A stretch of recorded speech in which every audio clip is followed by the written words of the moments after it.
करीमगंज तक बनेगी लगभग 350 किलोमीटर लंबी नई सड़क। इसके लिए एडीबी 800 करोड़ रुपए की सहायता देगी। राज्य सरकार ने सुरक्षा व्यवस्था को और चुस्त दुरुस्त बनाने के लिए राजधानी पटना में 3 सिटी एसपी की तैनाती करने का लिया निर्णय। माध्यमिक और उच्च माध्यमिक स्कूलों में 65 वर्ष से कम आयु के सेवानिवृत्त शिक्षकों के नियोजन का राज्य सरकार ने लिया निर्णय। उन्हें 6,000 रुपए मानदेय मिलेगा और पेंशन लाभ भी रहेगा जारी। राज्य सरकार ने विश्वविद्यालयों के शिक्षकों और कर्मचारियों के वेतन और पेंशन के लिए 9 अरब 82 करोड़ रुपयों की राशि की दी मंजूरी। राज्य सरकार ने मोहनिया आरा NH30 के 4 लेनिंग को दी मंजूरी। इस पर खर्च होंगे 1077 करोड़ रुपए। राज्य सरकार ने नौका दुर्घटना रोकने के लिए बंगाल नौ घाट अधिनियम 1885 के तहत आदर्श नियमावली 2011 को दी स्वीकृति। राज्य सरकार द्वारा औद्योगिक प्रोत्साहन नीति 2006 के अंतर्गत घोषित रियायतों की प्रतिपूर्ति के लिए 75 करोड़ के सहायक अनुदान को मिली स्वीकृति।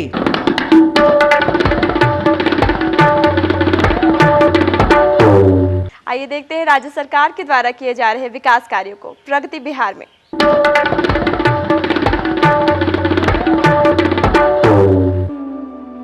पिछले 6 वर्षों में राज्य सरकार द्वारा शिक्षा के क्षेत्र में व्यापक सुधार किए गए हैं। सरकार द्वारा सबसे पहले आधारभूत संरचनाओं का विकास कर शैक्षिक माहौल को दुरुस्त करने का प्रयास किया गया। इस क्रम में लगभग 18,000 नए स्कूलों की शुरुआत की गई। स्कूल परिसरों में 1,20,000 नए कमरों का निर्माण कराया गया। 6,500 नए स्कूल भवनों का निर्माण हुआ और साथ ही स्कूलों में चहारदीवारी का निर्माण, शुद्ध पेयजल और शौचालयों का निर्माण, भोजन बनाने के लिए रसोई घर का निर्माण और अन्य कार्य करवाए गए। आधारभूत संरचनाओं के विकास के बाद अब राज्य सरकार समझे सीखे कार्यक्रम के माध्यम से विद्यालय एवं बच्चों में गुणात्मक बदलाव सुनिश्चित कर रही है। फिजिकल इंफ्रास्ट्रक्चर हो जाने के उपरांत सबसे बड़ा प्रश्न शिक्षा में गुणवत्ता का था, यानी बच्चे जिस कक्षा में हैं क्या वो उस कक्षा के अनुरूप सीख पा रहे हैं अथवा नहीं। और ये बात अब इसलिए की जा सकती है क्योंकि विद्यालयों का एक भौतिक स्वरूप बन गया है, विद्यालयों में शिक्षक आ गए हैं, बच्चे आ गए हैं। यही समय है जब गुणवत्ता की बात की जाए। इसको ध्यान में रखकर राज्य सरकार ने समझे सीखें नाम का एक नया कार्यक्रम शुरू किया है।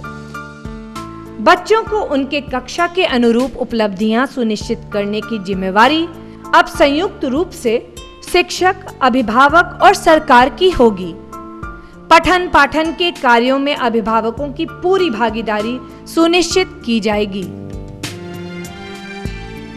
इस कार्यक्रम के तहत यह सुनिश्चित करना है कि विद्यालय सही समय पर खुले तथा चेतना सत्र का आयोजन अपने तय समय पर हो।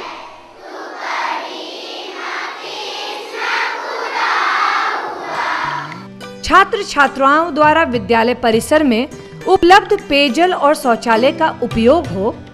बच्चों का सतत और व्यापक मूल्यांकन हो।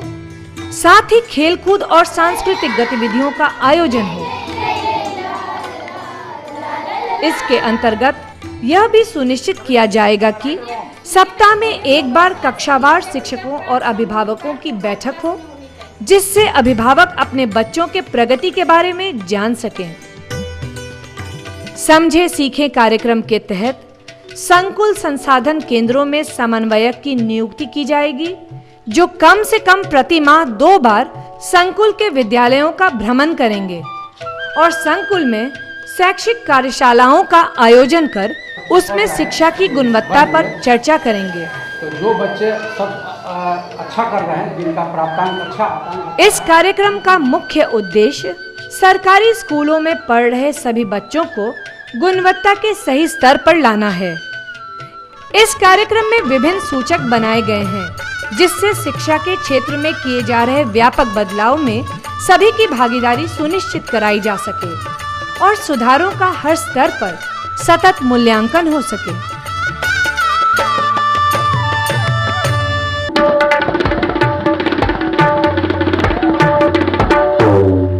सड़कों का जाल, उद्योगों को प्रोत्साहन, विधि व्यवस्था में सुधार, आधारभूत संरचना का विकास, बिजली उत्पादन में वृद्धि के प्रयास प्रारंभ।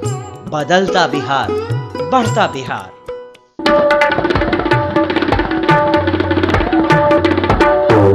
बिहार वीडियो डायरी के इस एपिसोड में बस इतना ही। अगले एपिसोड में फिर से होंगे आपके साथ। तब तक के लिए जय बिहार।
चिंतन दर्शन धर्म मर्म का पावन यहाँ प्रकाश। आज पुनः है जगा हुआ इस मिट्टी का सम्मान। वर्तमान कर रहा सुनहले आगम का निर्माण। अब तो मिटने लगी अशिक्षा भय की दुखद विभावरी। आओ हम सब रच दे मिलकर नव बिहार की डायरी।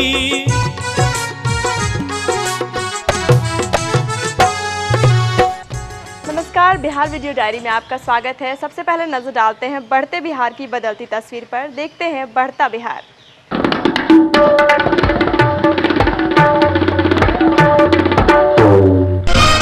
राज्य सरकार महादलित टोलों में अपने खर्च पर आजादी का जश्न मनाएगी। साथ ही महादलित समुदाय के बुजुर्ग टोलों में फहराएंगे झंडा। नगर विकास एवं आवास विभाग पटना, गया, मुजफ्फरपुर, भागलपुर सहित अन्य प्रमुख शहरों में आवास बोर्ड की जमीन पर 10,000 से अधिक फ्लैट बनाएगा। राज्य सरकार ने किसानों को नवीनतम तकनीक से अवगत कराने वाले विषय वस्तु विशेषज्ञों का मानदेय बढ़ाने का लिया निर्णय। अब उन्हें 8,500 के बदले 15,000 रुपए मिलेंगे। राज्य सरकार गांव का करेगी कायाकल्प। इसके तहत सघन बस्ती वाले गांव में अब कंक्रीट सड़क का निर्माण होगा।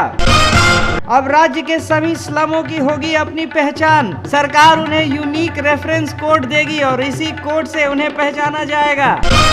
राज्य सरकार 5 सितंबर को सूबे के हर जिले में बड़े पैमाने पर अच्छे शिक्षकों को करेगी सम्मानित।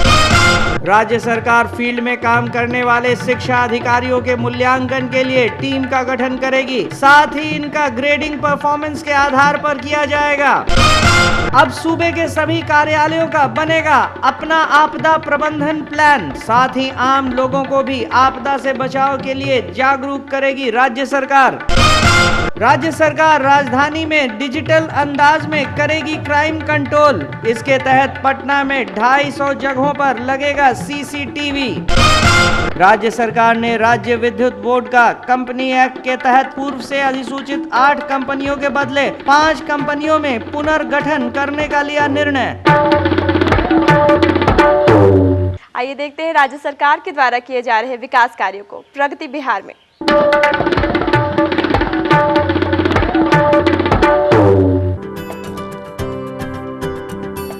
बिहार सरकार के परिवहन विभाग द्वारा हाल ही में पटना और मुजफ्फरपुर में सिटी बस सेवा की शुरुआत की गई है। गया में इस सेवा की शुरुआत इसी महीने से हो जाएगी।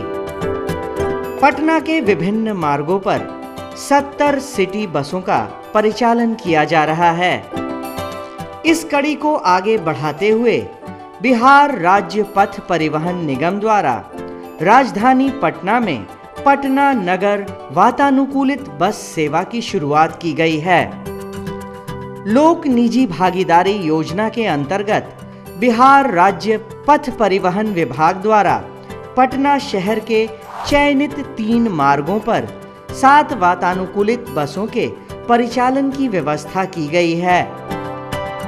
इस सेवा की औपचारिक शुरुआत बिहार सरकार के परिवहन एवं सूचना एवं जनसंपर्क विभाग के मंत्री श्री वृषण पटेल द्वारा स्थानीय श्री कृष्ण मेमोरियल हॉल में की गई। शीघ्र ही राज्य के प्रमुख शहरों में नगर बस सेवा की शुरुआत की जाएगी और 1.5 माह के अंदर सभी जिलों को वॉल्वो बस सेवा से जोड़ दिया जाएगा। महीना 1.5 महीना के अंदर बिहार का कोई जिला नहीं होगा जो पटना से वॉल्वो बस से नहीं जुड़ जाएगा। आपको मालूम है एक वॉल्वो की कीमत करीब 1 करोड़ रुपया होता है। हम लोगों ने प्रस्ताव दिया है, जिला हम लोगों का 38 है, लेकिन मुझको लगता है 45 से ज्यादा ऑफर हमको मिल चुका है वॉल्वो बस से जोड़ने का। तो हम उससे समूचे जिले को हम जोड़ेंगे। बिहार राज्य पथ परिवहन निगम के पास 150 बसें थीं। आज निगम द्वारा 450 बसों का परिचालन किया जा रहा है। पब्लिक प्राइवेट पार्टनरशिप मोड के अलावा राज्य पथ परिवहन निगम अपनी बसों में भी इजाफा करेगा। सरकार द्वारा चलाए जा रहे बसों में महिलाओं और बुजुर्गों के लिए सीट आरक्षित होगी और छात्र, पत्रकार और विकलांगों को आने वाले समय में रियायत दी जाएगी। सरकार द्वारा पटना में पहली बार एसी रिंग बस सेवा शुरू हो जाने से लोगों को उमस भरी गर्मी से राहत महसूस होगी और पटना वासी भी महानगरों के जैसे कम पैसे देकर उच्च कोटि के वातानुकूलित बसों की सवारी कर सकेंगे।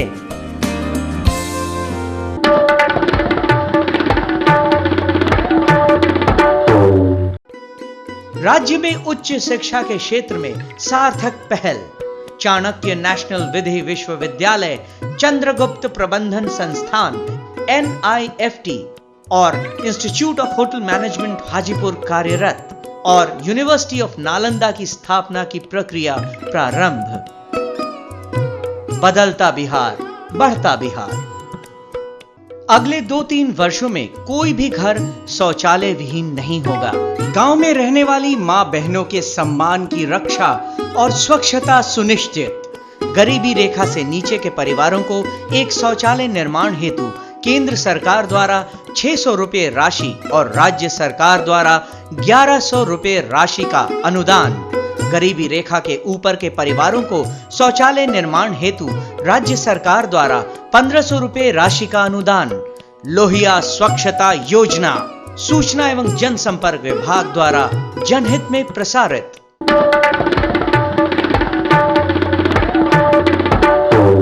बिहार वीडियो डायरी के इस एपिसोड में बस इतना ही। अगले एपिसोड में फिर से होंगे आपके साथ। तब तक के लिए जय बिहार।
चिंतन दर्शन धर्म मर्म का पावन यहाँ प्रकाश। आज पुनः है जगा हुआ इस मिट्टी का सम्मान, वर्तमान कर रहा सुनहले आगम का निर्माण। अब तो मिटने लगी अशिक्षा भय की दुखद विभावरी, आओ हम सब रच दे मिलकर नव बिहार की डायरी।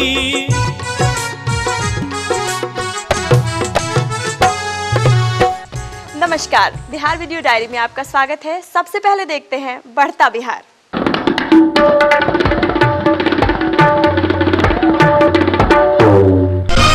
उत्तर प्रदेश सरकार ने बिहार और यूपी के बीच 30 रूटों पर बस सेवा शुरू करने की दी मंजूरी। बिहार राज्य पथ परिवहन निगम इन रूटों पर पीपीपी मोड पर 105 बसों का करेगा परिचालन।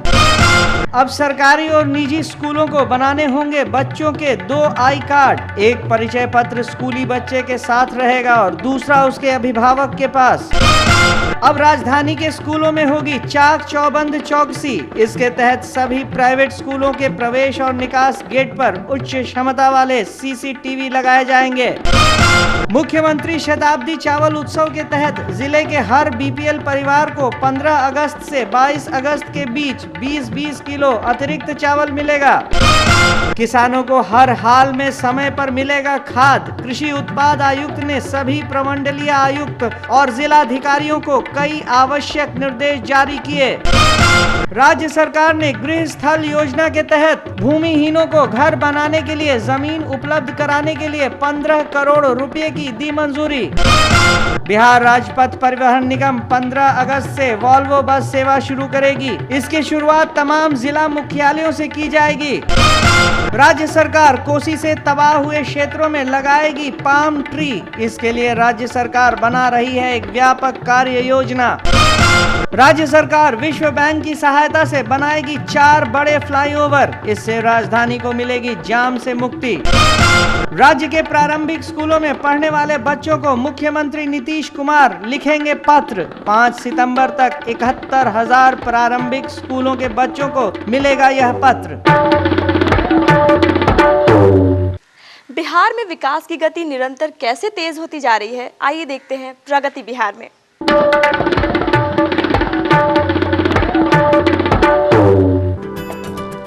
राज्य सरकार द्वारा महादलित समुदाय के 6 से 14 आयु समूह के प्रत्येक बालक बालिका को शिक्षा से जोड़ने के लिए उत्थान केंद्र चलाए जा रहे हैं।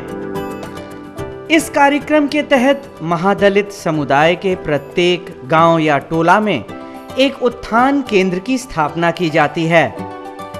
महादलित समुदाय के मैट्रिक पास युवक को उत्थान केंद्र में टोला स्वयं सेवक के रूप में नियुक्त किया जाता है।